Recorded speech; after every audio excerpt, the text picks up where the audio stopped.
Salut tout le monde, on se retrouve aujourd'hui pour une vidéo chronique. Donc elle se faisait attendre, je m'en excuse.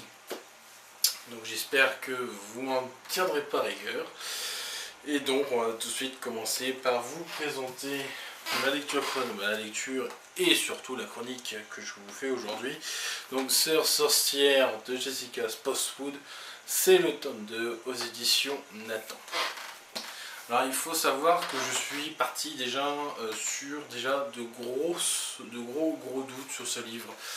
Des gros doutes parce que le premier tome ne m'avait pas plu tant que ça, parce que il y avait des longueurs et moi quand il y a des longueurs ça me fait un petit peu et lire ce deuxième tome, j'avais une hantise, c'est de retrouver ces longueurs.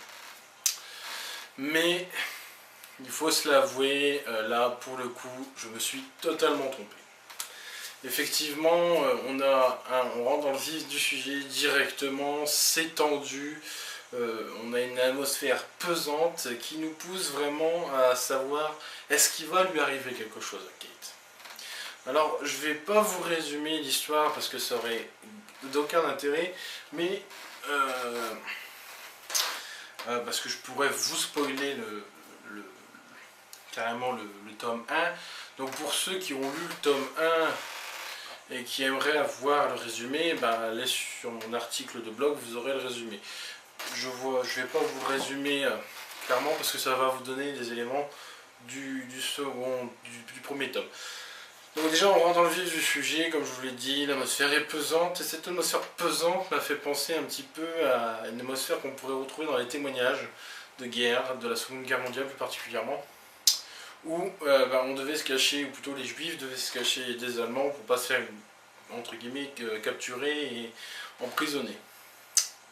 Et une tension se crée entre la fratrie. Alors effectivement, pour ceux qui ont lu le tome 1, il y a une prophétie qui évoque certaines choses. Et la tension qu'il y a dans cette fratrie de trois sœurs, il va y amener quelque chose. Il y a des longueurs, mais c'est des longueurs qui sont comblées justement par cette atmosphère, cette tension qui monte, et plus on avance dans le livre et plus on a envie de lire. Alors c'est pas forcément un coup de cœur, c'est pas forcément une lecture qui m'a vraiment bouleversé, c'est une lecture sans plus, meilleure que le tome 1, j'ai mis une note légèrement supérieure au tome 1 parce que bon, il faut l'avouer, c'est mieux que le tome 1, mais voilà. Moi, c'est pas trop ça n'a pas été mon coup de cœur. Voilà. Donc voilà ce que je peux vous dire sur ce livre. Je ne peux pas en dire plus, c'est de la littérature jeunesse, donc je ne peux pas détailler, mais l'atmosphère qui en dégage rappelle énormément ceux qu'on pourrait voir pendant la Seconde Guerre mondiale. Les frères, par exemple, seraient un petit peu la Gestapo, si on voit ce que je veux dire. Donc en tout cas, il n'y a pas grand chose à dire sur ce livre, et voilà.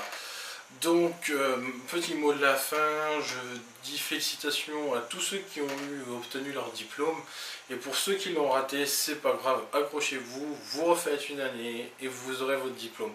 Je vais juste vous donner un conseil, écoutez en cours, vous faites 80% du travail. Voilà. Donc je vous souhaite déjà pour ceux de bonnes vacances, pour ceux qui travaillent comme moi, ou plutôt qui essayent de travailler, courage, et surtout pensez qu'à la fin vous pourrez acheter beaucoup de livres. Voilà. Donc je vous souhaite à tous une belle semaine, un bon week-end. Bye bye.